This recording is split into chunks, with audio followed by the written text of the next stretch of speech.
La Segunda Guerra Mundial arde en todos los frentes. En el este, tras un año de invasión, los ejércitos de Hitler han empujado a la Unión Soviética hasta el límite. Millones de soviéticos han muerto.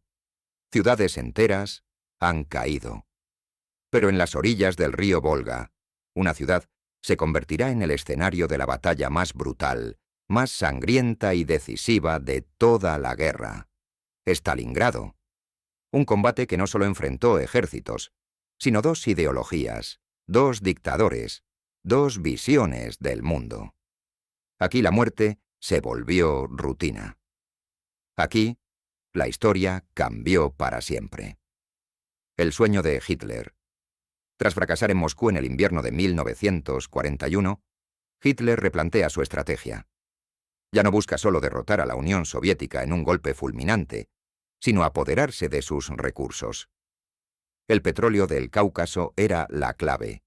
Sin combustible, los tanques de la Wehrmacht se detendrían.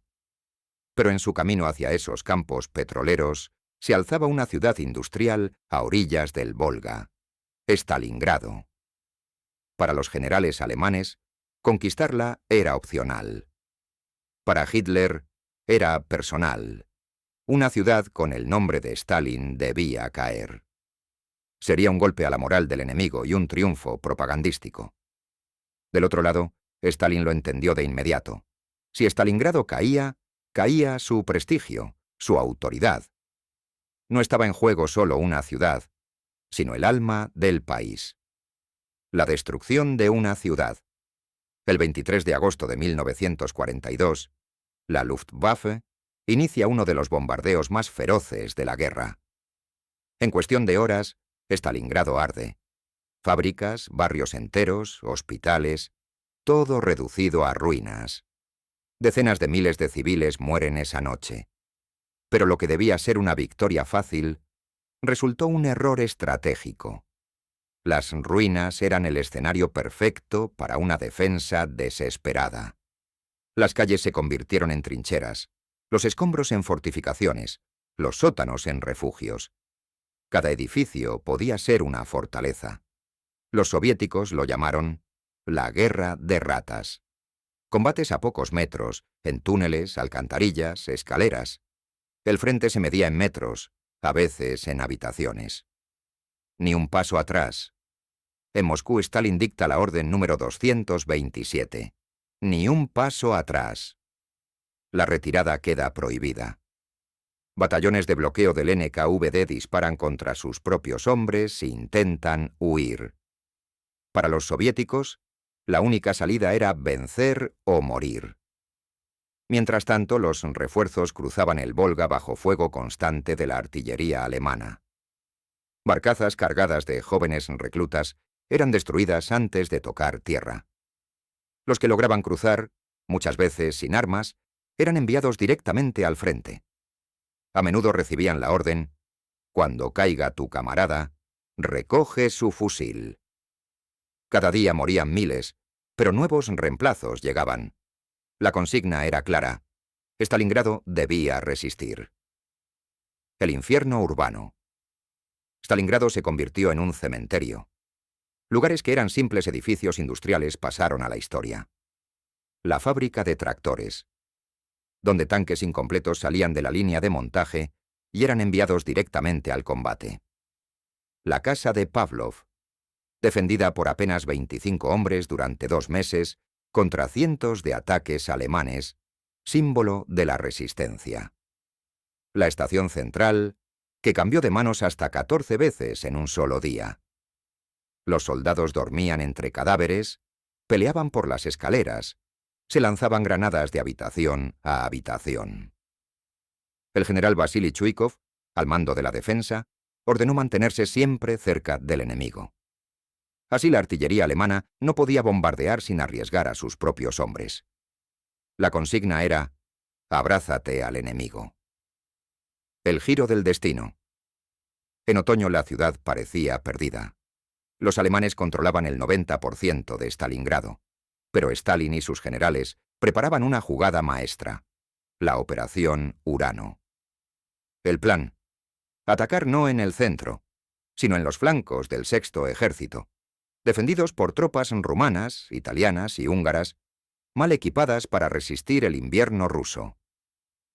El 19 de noviembre de 1942, la ofensiva comienza. En apenas 3 días, los soviéticos logran un cerco perfecto alrededor de Stalingrado.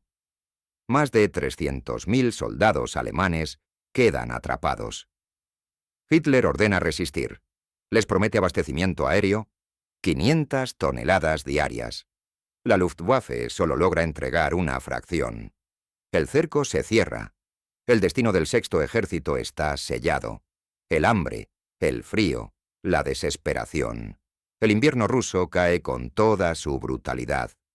30 grados Celsius.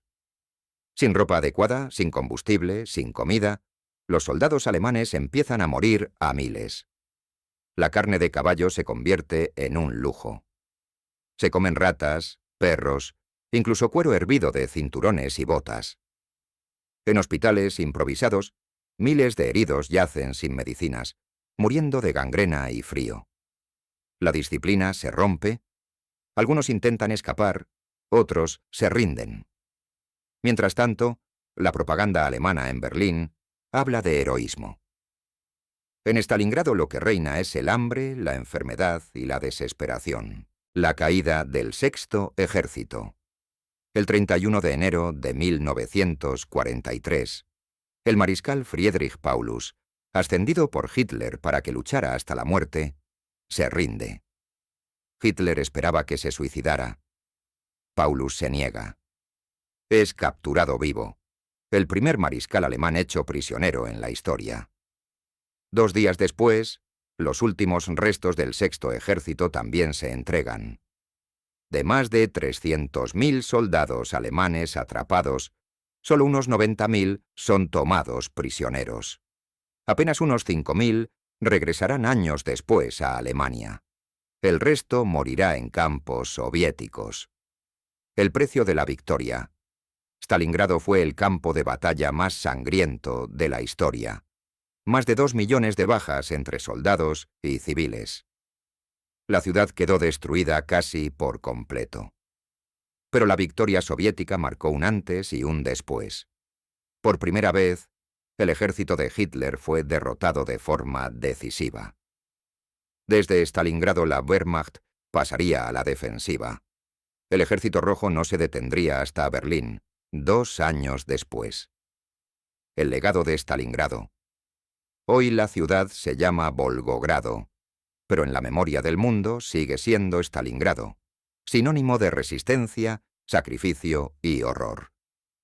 En la colina Mamayev-Kurgan se alza la Madre Patria, una estatua de 85 metros con una espada levantada, símbolo de la lucha desesperada. Stalingrado no fue solo una batalla, fue una advertencia. La muestra más clara de hasta dónde puede llegar la brutalidad humana, pero también de la capacidad de resistencia frente a lo imposible. Lecciones de sangre. Stalingrado no fue solo una victoria militar, fue un punto de inflexión en la historia humana. La batalla mostró que ningún ejército, por poderoso que sea, puede resistir indefinidamente contra un pueblo dispuesto a sacrificarlo todo. Pero también dejó un recordatorio oscuro. El costo de esa resistencia fue incalculable. Millones de vidas, una ciudad arrasada, generaciones marcadas por el trauma. En Alemania, Stalingrado se convirtió en un símbolo de derrota, un golpe mortal a la confianza en Hitler. En la Unión Soviética, fue exaltada como prueba del heroísmo del pueblo, aunque las memorias de sufrimiento fueran silenciadas durante décadas. Hoy, mirar a Stalingrado es mirar el precio del odio, la ambición y la guerra total. Una advertencia que sigue vigente. La verdadera grandeza no se mide en conquistas, sino en la capacidad de resistir, de sobrevivir y de recordar. El infierno en la tierra. Stalingrado fue más que una batalla. Fue un cementerio colectivo, una herida abierta en la historia. Aquí murieron millones, pero también aquí se quebró el sueño de Hitler de conquistar el Este. En las ruinas de Stalingrado, entre el humo, la nieve y la sangre, el mundo cambió para siempre. Stalingrado fue, es y seguirá siendo el infierno en la tierra.